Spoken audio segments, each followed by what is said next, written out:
Grabe naman talaga kayo kay Risa. Talo na nga, tinanggal pa sa pagiging chairman ng Health Committee. Ito pa, ang sabi ni Kiko Barsaga. Buti na lang kay Senator Bongo na. Umani ng reaction online ang naging pahayag ni Cavite 4th District Representative Kiko Barsaga matapos niyang patutsadahan si Senator Risa Hontiveros kasunod ng malawakang committee reshuffle sa Senado. Ito ang sabi.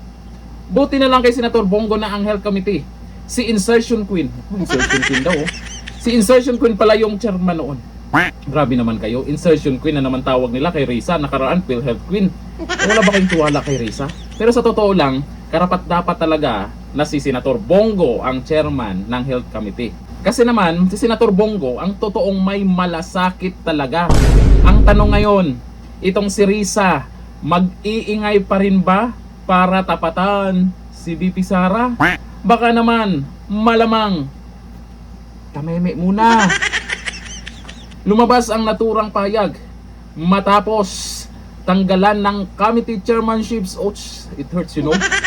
Sina Senadora Risa Hontiveros, Senador Bam Aquino, at magkapatid na Senador Raffy and Erwin Tulfo. Ilang araw matapos ang dramatic leadership shake-up sa Senado na nagluklok kay Senate President Alan Peter Cayetano, kapalit ni dating Senate President Vicente Tito Soto.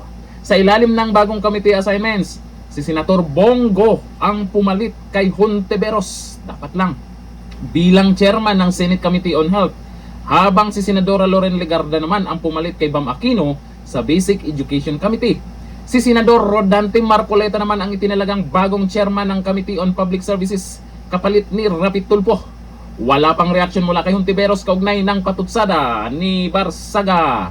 Insertion Queen daw, oh. Naku, iyak na naman yan. Sa ngayon, napapansin po natin, mukhang bumabalik na ang tiwala ng taong bayan nung nagbago na ang majority. At isa pa, excited ang karamihan ngayon kung sino ang magiging chairman ng Blue Ribbon Committee.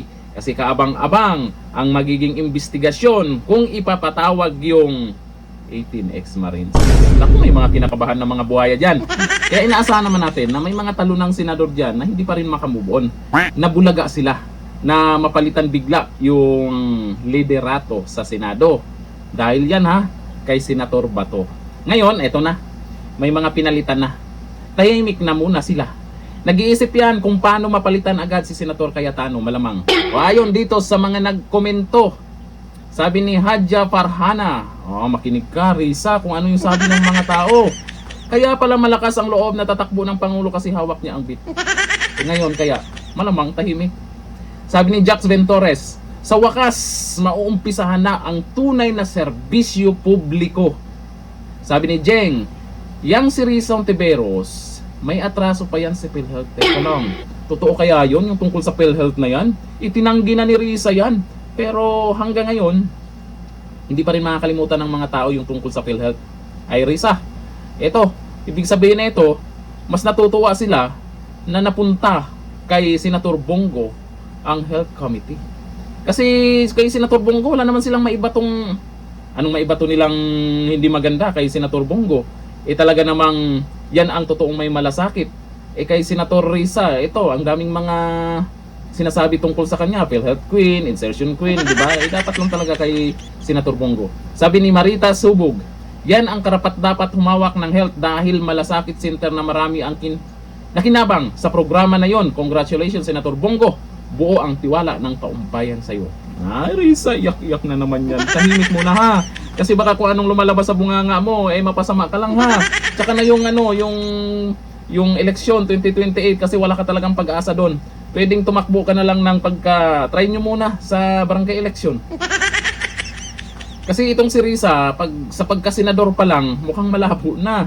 Risa, kilalang kilala na kayo ng mga tao. May boboto man sa inyo, iilan na lang yung mga pink. Pero mukhang hindi solid na sinusuportahan kanila. Kasi iba ang gusto iba ang gusto ng mga kasamahan niyang pink. Iba ang gusto nilang maging pangulo. Si Risa, gusto niya. Pero yung iba, gusto si Lenny. May iba din gusto si Bam. Ibig sabihin lang yan, hindi solid yung tiwala sa'yo. Kawawa ka naman. Tahimik ka muna dyan. Hanggang dito na lang, thank you. Bye.